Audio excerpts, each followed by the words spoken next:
Մարտունի քաղաքի Խաչատրյան 81 հասցեում բնակվող այս փոքրամարմին կինը արդեն տարուց ավել է բարեկամացել է Կարմիր խաչի միջազգային կոմիտեի Լեռնային Ղարաբաղի առաքելության հետ։ Ինչպես եւ բոլոր առողջ փոխհարաբերություններում, այս դեպքում եւս հիմնարար սկզբունքը փոխվստահությունն է։ Արտակուց ժպտերես, ներքուստ մեծ սիրտ, մեծ կենսափորձ ունեցող կին է Տիկին Լյուդան։ Ծնվել է 1949 թվականին Արցախյան ավանդույթներով հարուստ Մուշկապատ գյուղում։ 1968-ին հարազատների հրավերով մեկնել է ժողովուրդների բարեկամություն քարոզող Բաքու քաղաք։ 21 տարի ապրել է այնտեղ եւ աշխատել կարի ֆաբրիկայում։ Այսօր արդեն ժպիտը դեմքին է հիշում, թե ինչ հոգեկան տվայտանքների միջով է անցել նախքան հաստոցի կողքին հայտնվելը։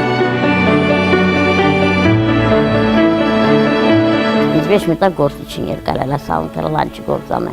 Բոյը կուճուր, ձերքերը կուճուր, ոնները կուճուր։ Բայց մորակույրը, ով ֆաբրիկայի վարպետուհիներից էր, հուսադրեց, վստահեց եւ միջնորդեց, որ աշխատանքի ընդունեն։ Ես էլ մտածեցի, որ այդ կինից տարավ ես ինձ անեմ, որ ինքը չամաչի իմ համար։ Ու չամաչեց, Սարմուհին պլանը 200%-ով էր կատարում։ Կարծես ամեն ինչ նորմալ հունով էր ընթանում, ամենակարևորը կար ներքին հոգեկան ներդաշնակություն, բայց վրա հասավ 88-ը եւ Տիկին Լյուդան լսելով խորհրդային Ադրբեջանի մյուս հայաշատ բնակավայրերում էթնիկ հողի վրա զանգվածային ջարդերի մասին, խուսափեց արժանանալ Սումգայիթյան իր հայրենակիցների բախտին։ 89-ին վերադարձավ հայրենի եզերք։ Տունս էլ չկարողացա ոչ մի բան անեմ, թողեցի տունս եկա։ Հայրը եւ մայրը եղբոր ընտանիքի հետ Մարտունում էին բնակվում։ Ինքն էլ միացավ նրանց։ Անցան տարիներ, ծնողներն ու եղբոր կինը հեռացան կյանքից։ Եղբոր զավակներն էլ իրենց ընտանիքներով Ռուսաստանում են հաստատվել։ Մենք էլ ստվել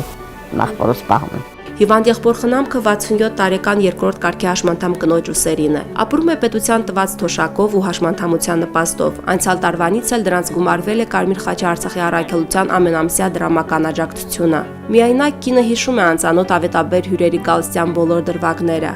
Սոցիալից եկան մի մարդու հետ, ասացին, որ օգնեն մեզ, կարանք ապրենք էլի միայնակներին։ Միայն 2016-ին այս ծրագրի շահառուների թիվը հասել է 290-ի։ Նրանց տրամադրված գումարը կազմել է 36 միլիոն դրամ։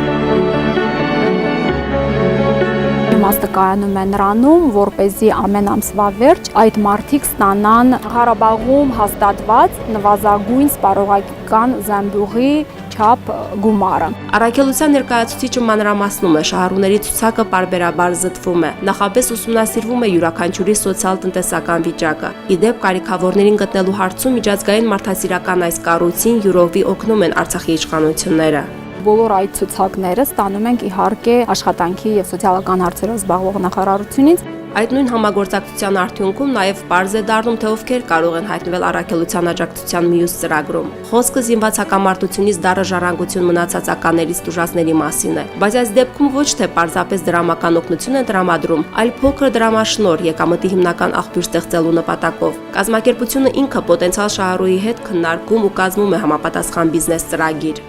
Կարմիր խաչից եկել առաջարկել են, որ ինձ օգնում են 400 քանի հազար գումարով։ Այսի օգնում եք, իմ գործը սա էլ ես ֆիզիկապես չեմ աշխատում։ Կարաք ավտոյին օգնեք։ Ճարտարեցի Նայիրին 15 տարեկան էր, երբ հակահետևակային ականի պայթյունից վիրավորվել է։ 1995-ին, երբ իրավիճակը համեմատաբար հանդարտված էր, ճարտարի մերձակայքում ընկերոջ հետ խաղալիս անծանոթ առարկա գտավ, փորձեց ու փորձանք բերեց իր գլխին, զրկվելով աջ ձեռքի 3 մատից։ Կեսկատակ կեսլուրջ նկատում է, կարևոր գործերն անում է նաև միայն մատանի մատի եւ ճկույթի համատեղությամբ, եւ գթալն է բռնում եւ մեքենայի ղեկը։ Մինչեւ անցյալ գարուն 4 հոգանոց ընտանիքի բյուջե մտնող միակ մշտական եկամուտը պետության տված հաշմանդամության 3-րդ կարգի համար նախատեսված 19,000-ն էր։ Վարորդությանը թեկուզ խեղված մատներով վարպետացած էր, բայց սեփական ԶԻԼ 130 մակնիշի բեռնատարը անգործ էր, թանկ պահեստամասերի բացակայության պատճառով։ Երիտասարդ ընտանիքի ծանր կացությունը մարդասիրության ջատագովներին անտարբեր չթողեց։ Փողը տվել են, չեկը տվել եմ իրանց, որ ես այս ապարանք առել եմ, 3 անգամ եկել նկարել են, վագեջկեքի ճոկ, ակումուլյատորի ճոկ, ցեխասմոտորի ճոկ։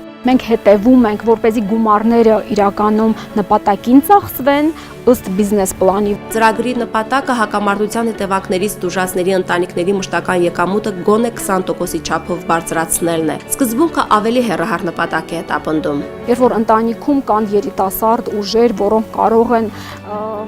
ինչ որ գործով զբաղվել, ինչի համար տալ ձուկ, եթե կարելի է սարքավորումներ տալ ու սովորացնել նրանց ձուկ որսալ։ Ամեն տարի այս ծրագրից օգտվում են 50-ից 55 արցախցի, ում կարգավիճակն ու կացության պայմանները դարձյալ առաքելության տնտեսական օգնության բաժնի աշխատակիցների մանրակրկիտ ուսումնասիրությանն են ենթարկվում։ Ականերից տուժածների համար աջակցության այլ ձևեր են կիրառվում։ Անհրաժեշտության դեպքում բնակարաններն են վերանորոգում եւ ոչ միայն։ Լինում են դեպքեր, երբ որ մենք միանվագ օգնություն ենք տրամադրում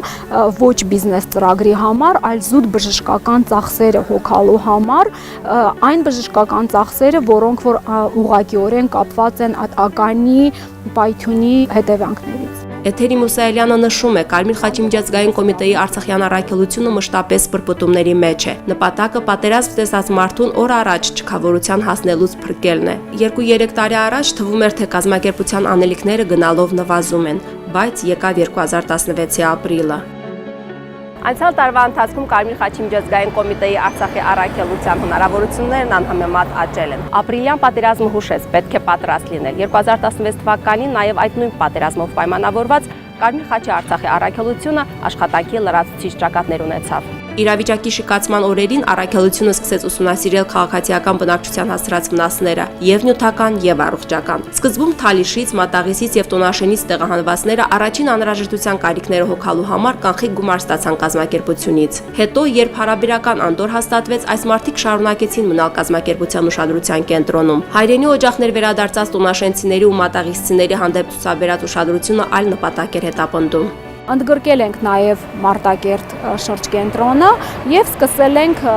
օգնել այն մարդկանց, ովքեր որ ասենք հակամարտության հետևանքով վնասներ են ունեցել սեփականության կամ եկամտի աղբյուրի կորուստ են ունեցել մեր տված դրամական գումարների շնորհիվ, նրանք կամ վերականգնել են հիմնական կենցաղային, ասենք, այդ ապրանքները, որոնք որ նրանք կորցրել են, կամ էլ եկամտի աղբյուրը նորից վերականգնել են։ Նաև աշխատանքներ են իրականացվել առողջապահության ջրամատակարարման ոլորտներում։ Անհայտ կորածների ճակատագրերն ու կալանավորվածների կեցության պայմանները շարունակում են մնալ առաքելության ուշադրության առանցքում։ Մի խոսքով Կարմիր խաչի միջազգային կոմիտեն Արցախում իրականացնում է այն նույն ծրագրերը, որոնք շատ չնչին տարբերություններով կյանքի են կոչվում Հայաստանում, Ադրբեջանում, Ուկրաինայում, Սիրիայում եւ ելի շատ երկրներում, որտեղ կա դրա կարիքը։ Այս կառույցը իր բացառիկ մանդատով ամենքի կողքին է, անկախ ազգային, ռասայական եւ կրոնական պատկանելիությունից։ Թվում է, թե ստեղծված լինելով հեռավոր 1863 թվականին, այսօր արդիականությունը կորցրած կլինի, բայց ոչ։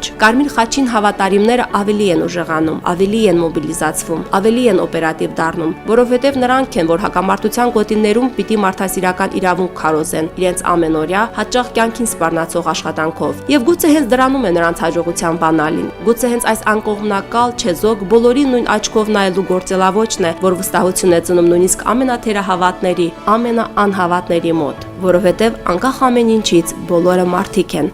Մեզ համար կենտրոնական դերում մարդն է եւ նրա խնդիրները։